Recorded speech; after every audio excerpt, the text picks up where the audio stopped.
So yung good day sa ating lahat mga boss madam kong mapagmahal at pumasok na ako sa school. Pagpasok ko nagkakagulo sila, ito palang nagaganap. So siyempre, pasimple lang ako dyan, nakaupo sa gilid. Baka bigyan ako. Kaso hindi ako pinansin, kaya dumakot na ako. At pagkadakot ko, kasama lalagyan, no? Oh. Bahala kayo dyan. Basta ako, kakain lang. Binilisan ko kumain at saka binalik ko rin yung lalagyan. Baka sabihin masyado akong buraot, no? At pagkabalik ko, nakita ko tong coke. Di ko alam kung kanino yan. Basta ininom ko na lang. Ang lamig! Wow! Ang sarap! Ang lamig talaga, kasing lamig niya. So sabi ko, uy, tumingin ka sa camera, ano ba yan? No?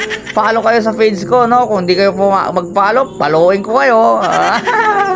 At ayun nga si ate, ang sarap ng kain niya sa likod ko, di man lang nagaya. Pero mas masarap kumain pag mayroong Nanay Rosa's Chicken Pastil. So yun lang mga boss madam, no? See ya!